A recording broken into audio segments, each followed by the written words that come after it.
players, but they didn't do that, allow the Zimbabwe have a counter. And when they did, Ekong got back, but he was still being reactionary, exactly the same mindset. Because if he had anticipated and taking that Zimbabwean player seriously, he would have gotten to the ball before the guy and probably would have put in a legal challenge against the player. But because he waited and tried to be reactionary, he was trying to understand what the guy was trying to do. And of Watch Transit TV right now. I'm Tochku Michael. Keep watching Transit TV. Transit TV back again to the studios. Super Eagles won, Zimbabwe won at Uyo this afternoon. And more and more Nigerian qualification to the next World Cup in United States of America is continuing to hang in the balance. One would have thought that today they would have picked up all possible 3 points and gone 9 points and probably second or third on the table to give them a chance to catch up with South Africa. But right now, after this result, this last minute equalizer by Zimbabwe, it looks more and more likely that Nigeria will not make it to the next stage of this qualification, and at best will be second on their group standings, which can give them a chance to progress to the next stage as best losers. And as usual, I want to look at this one and give you a little bit what we learned from here. And before we do so, don't forget, if you're new at this station, this channel, go ahead and subscribe, like and share this video as quickly as you can before you go on and to enjoy this video.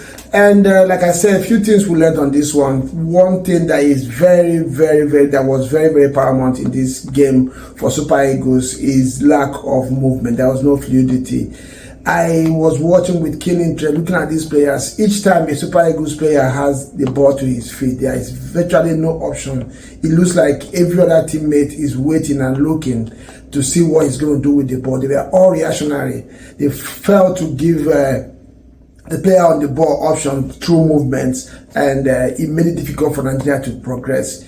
Yes, you cannot question the quality of the players you have on the pitch, but they look like they had no idea what was the intention of any of their teammates that had ball to feet, and that is a very huge problem.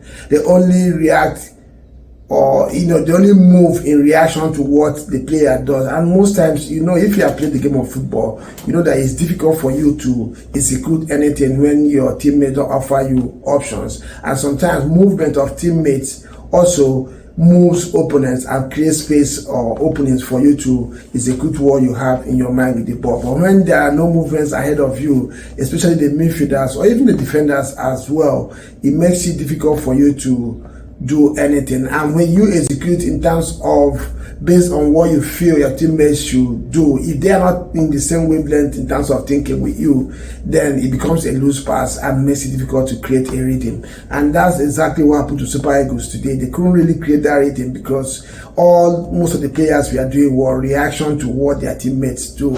Apart from a few of them up front, when Victor Osimhen once in a while try to combine with Haruna Lukman.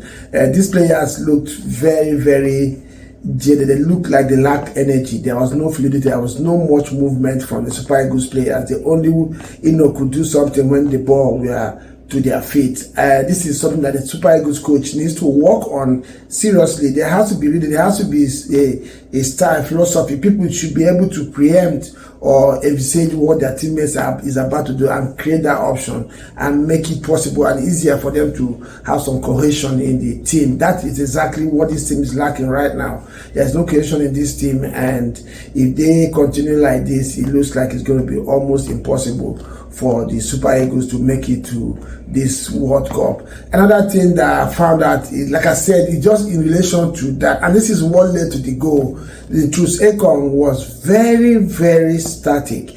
I mean, I won't go up, and few minutes to go. What did all the players go for corner kick for? And once that corner kick went and you lost the first header, it should have been a sense of urgency for all the players. But they didn't do that, allow the Zimbabwe have a counter. And when they did, Ekong got back, but he was still being reactionary, exactly the same mindset. Because if he had anticipated and taking that Zimbabwean player seriously, he would have gotten to the ball before the guy and probably would have put in a legal challenge against the player. But because he waited and tried to be reactionary, he was trying to understand what the guy was trying to do. And of course, the guy to poke this ball off his feet. And the next thing you see, because of the proximity of that ball to the goalkeeper, before he could get down, the ball was in the back of the net. It's not the gear that would have probably used the feet to save that ball. And this is not in any way blaming the Nigerian goalkeeper. There's nothing he could have done. The ball was too close to him, and the pace at which that ball was played, there was nothing he could do. If anybody is to be blamed, it's the Nigerian Super Eagles skipper, Chris Ekong, and he knew it. If you see his reaction after that goal was scored, he knew that he really messed up there. This is something that the new Super Eagles coach needs to work on. There's no cohesion, there's no anticipation in the mind of these players. They are virtually reacting to both opponent and their teammates. Yes, there are quality players in that team. There are players who can make things happen on a given day. But I don't know if it's attitude. I don't know if it's the lack of cohesion. I don't know if it's lack of, maybe the coach is not passing the message for, because there are trainings that you do that make you do those things, that make you keep moving. It can't be flat-footed on the field of play in the game of this magnitude. There should be constant movement by these players, moving opponents around and creating spaces for their teammates to run in or throw in passes. I will see these players do this in Europe every weekend. I don't know why when it comes to Super Eagles, it's different. Everybody looks like to be a big player. I know Lukman for me was very lethargic in this game. Osimhen was the only player that was running around, moving and trying to make things happen. The rest of these players were a little bit static. Also, Iwobi, for me, also performed below his par. Another player that I thought that did well, though he was also a little bit lethargic, was Olaino.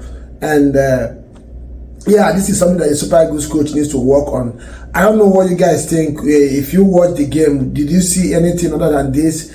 For me, these are the reasons why they did not win this game. And having drawn today is now making it even more difficult for them to make it to US 2026. Let me know what you think in the comment section, and I will see you again. Ciao.